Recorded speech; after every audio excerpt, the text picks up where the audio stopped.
The Acquirement of Spiritual Power. The world is filled with men and women seeking pleasure, excitement, novelty, seeking ever to be moved to laughter or tears, not seeking strength, stability, and power, but courting weakness and eagerly engaged in dispersing what power they have. Men and women of real power and influence are few, because few are prepared to make the sacrifice necessary to the acquirement of power, and fewer still are ready to patiently build up character. To be swayed by your fluctuating thoughts and impulses is to be weak and powerless. To rightly control and direct those forces is to be strong and powerful. Men of strong animal passions have much of the ferocity of the beast, but this is not power. The elements of power are there, but it is only when this ferocity is tamed and subdued by the higher intelligence that real power begins, and men can only grow in power by awakening themselves to higher and ever higher states of intelligence and consciousness. The difference between a man of weakness and one of power lies not in the strength of the personal will, for the stubborn man is usually weak and foolish, but in that focus of consciousness which represents their states of knowledge. The pleasure-seekers, the lovers of excitement, the hunters after novelty, and the victims of impulse and hysterical emotion lack that knowledge of principles which gives balance, stability, and influence. A man commences to develop power when, checking his impulses and selfish inclinations, he falls back upon the higher and calmer consciousness within him, and begins to steady himself upon a principle. The realization of unchanging principles in consciousness is at once the source and secret of the highest power. When, after much searching and suffering and sacrificing, the light of an eternal principle dawns upon the soul, a divine calm ensues, and joy unspeakable gladdens the heart. He who has realized such a principle ceases to wander, and remains poised and self-possessed. He ceases to be passion's slave, and becomes a master builder in the temple of destiny. The man that is governed by self, and not by a principle, changes his front when his selfish comforts are threatened. Deeply intent upon defending and guarding his own interests, he regards all means as lawful that will subserve that end. He is continually scheming as to how he may protect himself against his enemies, being too self-centered to perceive that he is his own enemy.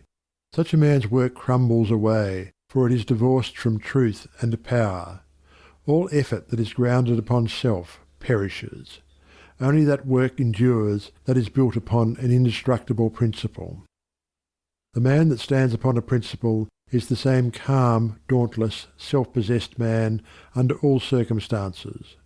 When the hour of trial comes, and he has to decide between his personal comforts and truth, he gives up his comforts and remains firm. Even the prospect of torture and death cannot alter or deter him. The man of self regards the loss of his wealth, his comforts, or his life as the greatest calamities which can befall him.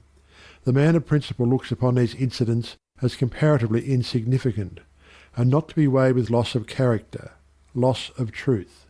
To desert truth is to him the only happening which can really be called a calamity. It is the hour of crisis which decides who are the minions of darkness, and who the children of light. It is the epoch of threatening disaster, ruin, and persecution which divides the sheep from the goats, and reveals to the reverential gaze of succeeding ages the men and women of power. It is easy for a man, so long as he is left in the enjoyment of his possessions, to persuade himself that he believes in and adheres to the principles of peace, brotherhood, and universal love. But if, when his enjoyments are threatened, or he imagines they are threatened, he begins to clamour loudly for war, he shows that he believes in and stands upon not peace, brotherhood, and love, but strife, selfishness, and hatred. He who does not desert his principles when threatened with the loss of every earthly thing, even to the loss of reputation and life, is the man of power, is the man whose every word and work endures, is the man whom the afterworld honours, reveres, and worships. Rather than desert that principle of divine love on which he rested, and in which all his trust was placed. Jesus endured the utmost extremity of agony and deprivation, and today the world prostrates itself at his pierced feet in rapt adoration. There is no way to the acquirement of spiritual power except by that inward illumination and enlightenment which is the realization of spiritual principles. And those principles can only be realized by constant practice and application. Take the principle of divine love, and quietly and diligently meditate upon it, with the object of arriving at a thorough understanding of it. Bring its searching light to bear upon all your habits, your actions, your speech and intercourse with others, your every secret thought and desire. As you persevere in this course, the divine love will become more and more perfectly revealed to you, and your own shortcomings will stand out in more and more vivid contrast, spurring you on to renewed endeavour. And having once caught a glimpse of the incomparable majesty of that imperishable principle, you will never again rest in your weakness, your selfishness, your imperfection, but will pursue that love until you have relinquished every discordant element and have brought yourself into perfect harmony with it. And that state of inward harmony is spiritual power. Take also other spiritual principles, such as purity and compassion, and apply them in the same way, and so exacting is truth, you will be able to make no stay, no resting place, until the inmost garment of your soul is bereft of every stain, and your heart has become incapable of any hard, condemnatory, and pitiless impulse. Only in so far as you understand, realize, and rely upon these principles will you acquire spiritual power, and that power will be manifested in and through you in the form of increasing dispassion, patience, and equanimity. Dispassion argues superior self-control. Sublime patience is the very hallmark of divine knowledge, and to retain an unbroken calm amid all the duties and distractions of life marks off the man of power. It is easy in the world to live after the world's opinion. It is easy in solitude to live after our own. But the great man is he who in the midst of the crowd keeps with perfect sweetness the independence of solitude. Some mystics hold that perfection in dispassion is the source of that power by which miracles, so called, are performed, and truly he who has gained such perfect control of all his interior forces that no shock, however great, can for one moment unbalance him, must be capable of guiding and directing those forces with a master hand. To grow in self-control, in patience, in equanimity, is to grow in strength and power, and you can only thus grow by focusing your consciousness upon a principle. As a child, after making many and vigorous attempts to walk unaided, at last succeeds, after numerous falls, in accomplishing this, so you must enter the way of power by first attempting to stand alone. Break away from the tyranny of custom, tradition, conventionality, and the opinions of others, until you succeed in walking lonely and erect among men. Rely upon your own judgment. Be true to your own conscience. Follow the light that is within you. All outward lights are so many will-o'-the-wisps.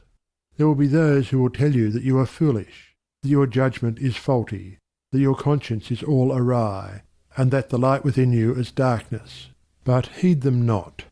If what they say is true, the sooner you, as a searcher for wisdom, find it out, the better, and you can only make the discovery by bringing your powers to the test.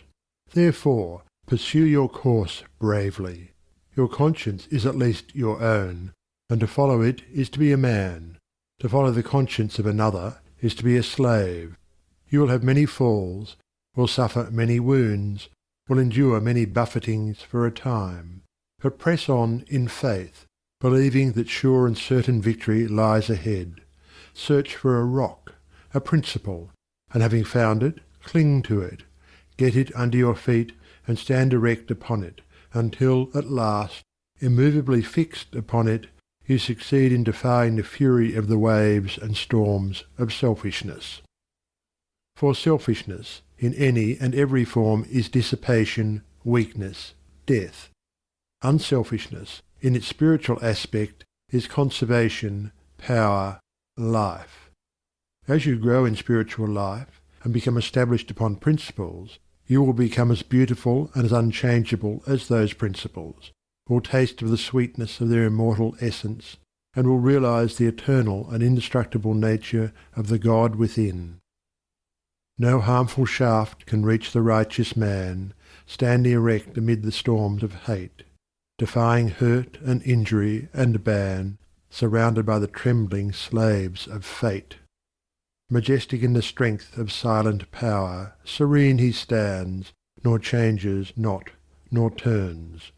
Patient and firm in suffering's darkest hour, time bends to him, and death and doom he spurns.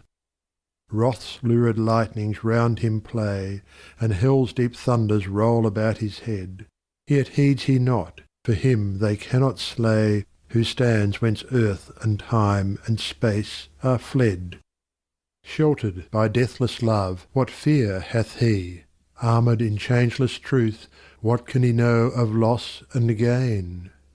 Knowing eternity, he moves not, whilst the shadows come and go.